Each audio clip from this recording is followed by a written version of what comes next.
Gak fair banget deh. Itu sih bener gila banget deh. Makanya itu jadi kayak trauma gitu. Tak bikin aja gitu. Kira-kira yang rada-rada suka miring-miring sopo dia. Dan bagaimana tinggal 3 hari atau berapa hari langsung aja diangkut dan itu pesanan.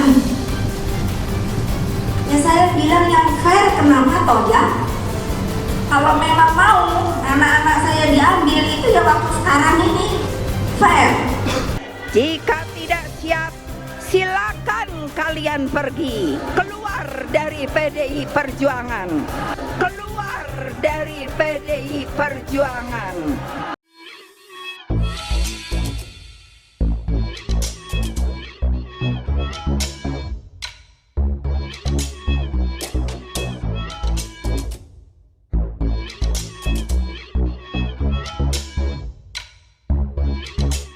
Tonton video ini sampai selesai agar Anda tidak gagal paham.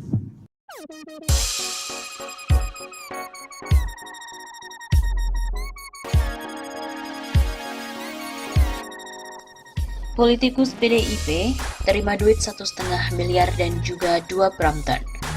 KPK telah melaksanakan rekonstruksi pengadaan bantuan sosial untuk wilayah Jabodetabek 2020, di mana digelar pada hari Senin 1 Februari kemarin di Gedung KPK Lama Jakarta Selatan.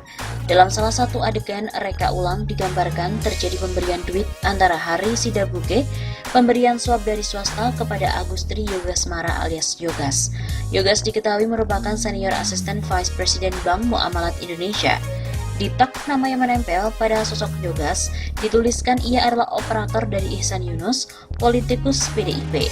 Dalam reka adegan itu, Hari Sidabuke digambarkan memberikan duit sebesar 1,53 miliar kepada Yogas. Hal ini terjadi di dalam mobil di Jalan Salemba Raya pada Juni 2020 yang lalu. Dalam reka adegan selanjutnya digambarkan kembali pertemuan antara Hari dan Yogas pada November 2020, dan kali ini pertemuan dilakukan di PT Mandala Hamonangan Sude. Dalam kesempatan itu Hari nampak digambarkan memberikan Yogas 2 unit sepeda Brompton yang kemudian dimasukkan ke dalam mobil, dan status Yogas dalam reka adegan masih sebagai Ihsan Yunus. Ini bukan satu-satunya nama Ihsan Yunus yang muncul dalam reka adegan. Di awal reka adegan digambarkan Ihsan Yunus juga bertemu dengan Syafi'i Nasution, di mana diketahui merupakan Direktur Perlindungan Sosial Korban Bencana Alam, Kementerian Sosial. Pertemuan terjadi pada Februari 2020.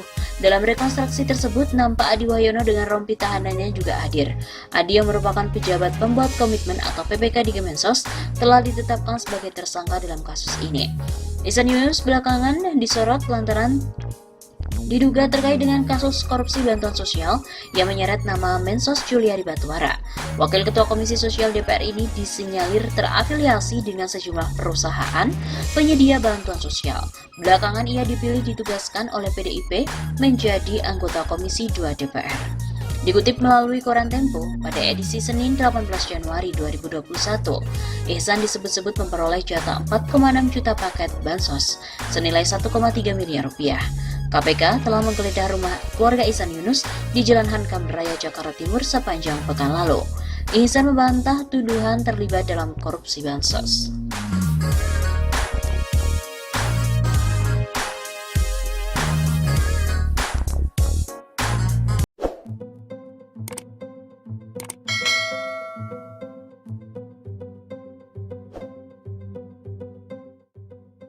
Wah, isu terpanas. Duit korupsi bansos diduga mengalir ke PDIP lewat staf Puan dengan pengadaan tas yang direkomendasikan oleh Gibran. Korupsi bansos kubu Banteng, di mana ini menjadi headline dari majalah Tempo. Menteri Juliari Batubara yang membentuk tim khusus untuk menunjuk langsung vendor paket bantuan sosial. Tim ini juga menampung upeti dan mengerahkan vendor kepada supplier yang terafiliasi dengan PDIP. Menteri Juliari pun juga sempat menyebut nama putra presiden untuk pengadaan tas penampung bansos. Tim khusus dari Menteri Sosial Juliari Batubara diduga menampung fee dari perusahaan yang ditunjuk untuk mengadakan bantuan sosial bahan kebutuhan pokok. Mereka menunjuk perusahaan yang belum lama berdiri sebagai pemenang. Paket bantuan itu disebut-sebut dikuasai sejumlah politikus dan juga pejabat negara. Duit suap itu disinyalir mengalir kepada calon kepala daerah dari PDIP. KPK yang telah menyita duit 14,5 miliar rupiah dalam OTT pejabat Kementerian Sosial pada Sabtu 5 Desember 2020. Pemberian fulus itu diduga bertujuan agar Juliari dan juga anak buahnya memilih perusahaan Ardian dan Hari sebagai vendor penyedia bansos di kawasan Jabodetabek. Ardian dan juga Hari menjadi tersangka pemberi suap, sedangkan Juliari dan dua anak buahnya, Matius Joko Santoso dan Adi Wahyono, menjadi tersangka penerima suap. Dari pengusaha ini, Juliari diduga telah menerima suap senilai 17 miliar rupiah. Duit ini pun dipungut dari pemotongan dana bantuan sosial sebesar Rp10.000 dari paket bahan pokok seharga Rp300.000. Selama 8 bulan ini, sudah 23,708 juta paket atau senilai Rp6,464 triliun yang telah disalurkan.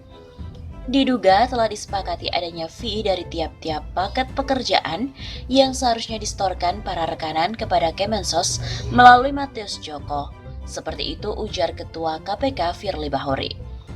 Kemudian pada Ahad dini hari 6 Desember yang lalu, setelah anak buahnya ditangkap oleh KPK, Juliari kemudian menyerahkan diri kepada Komisi Anti Korupsi. Setelah diperiksa oleh KPK, dia pun mengatakan akan mengikuti proses hukum. KPK menengarai duit suap untuk Menteri Sosial Juliari Batubara digunakan untuk membiayai keperluan pribadinya. Ketua KPK Firly Bahuri mengatakan duit itu dikelola oleh dua orang kepercayaan Juliari bernama Eko dan juga Selvi. Hal itu untuk membayar berbagai keperluan pribadi JPB. Penelusuran Tempo juga menunjukkan duit itu terindikasi digunakan untuk membayar sewa jet pribadi yang digunakan oleh Juliari saat bertandang ke luar kota. Biaya sewa pesawat itu sekitar Rp40 juta per jam. Juliari juga menggunakan pesawat charteran itu saat berkunjung antara lain ke Kendal, Jawa Tengah, ke Medan, ke Bali, dan juga ke Malang, Jawa Timur. Tidak hanya untuk membayar jet pribadi, duit suap diduga juga mengalir untuk memenangkan calon kepala daerah dari PDIP dalam pilkada yang digelar tanggal 9 Desember yang lalu. Dua penegak hukum yang mengetahui aliran duit Juliari bercerita. Pada Selasa 3 November, sekitar pukul 10.40, Juliari pergi ke Semarang dengan menyewa jet pribadi.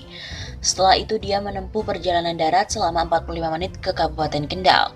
Di gudang Bulog di Kaliwungu, Juliari menyalurkan bansos beras.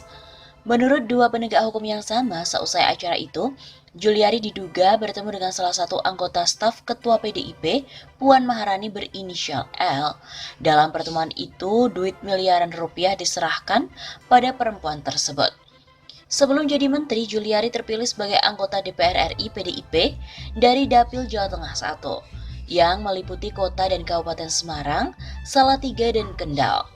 Berkunjung ke daerah, Juliari kerap mengajak anggota stafnya Adi Wahyono. Dua penegak hukum itu mengatakan Adi selalu membawa tas berisikan uang tunai. Kuasa hukum Juliari, Magdir Ismail, belum bisa memberikan tanggapan soal upeti yang diduga diterima dan disalurkan kliennya. Adapun Puan Maharani juga belum memberikan tanggapan. Tempo mengirimkan surat beserta daftar pertanyaan melalui anggota staf Puan, Gianto, dan juga Ketua PDIP Jawa Tengah, Bambang Wuryanto.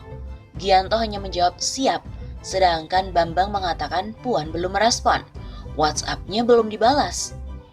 Selain itu, nama PT Sritek sebagai penyedia tas bansos disebut-sebut merupakan rekomendasi dari putra Presiden Joko Widodo, Gibran Rakabuming Raka. Kementerian Sosial memesan tas bantuan sosial kepada PT Sritek Rejeki Isman Terbuka atau Sritek sebanyak 10 juta kantong. Padahal semula pengadaan tas itu akan diprioritaskan kepada usaha kecil menengah. Dirut Seritek dan Gibran tidak merespons saat dimintai konfirmasi oleh redaksi Tempo.